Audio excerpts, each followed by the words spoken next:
I think about this a lot. As somebody who has a cat and who will most likely not get another cat again, I look at how we domesticate dogs and cats, and I don't really like it. I think it's weird. It's like we're taking this creature who should be free.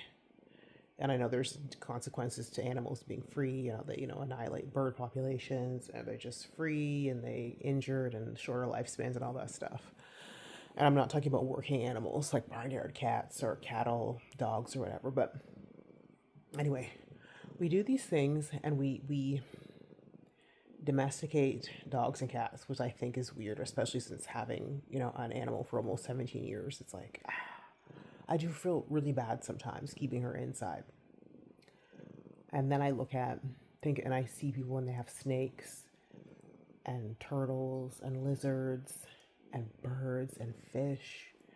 And they take these creatures, many of them who aren't even from the continent, originally from the continent that they're on. They come from other countries and continents, and they're brought here, whether legally or illegally. And people keep these birds in cages who should be flying in the air and soaring. And they keep lizards and turtles in tanks and snakes in tanks. And fish who have oceans and lakes to swim in, they keep them in tanks for 20 years plus, maybe a little less, 20 years, many times much more, especially with certain bird species and turtles, outliving humans. It's so weird. Like, how do we think that that's okay to take these beings? And I'm not a fan of snakes at all. Not a fan of snakes. But we think that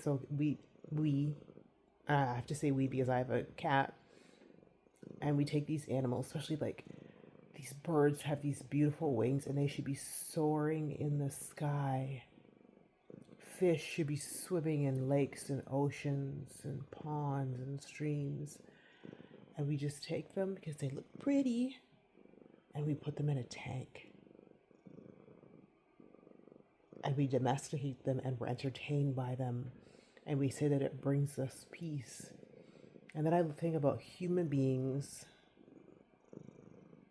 and we're sitting in our homes, in our apartments, and we go to our offices or our work sites, and we do the same routine every day in our little closed-in areas.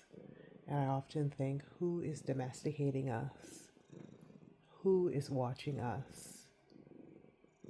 Who are we entertaining? Who are we bringing peace? Because we are domesticated too. When I have a few minutes to think. Anyway, just a thought.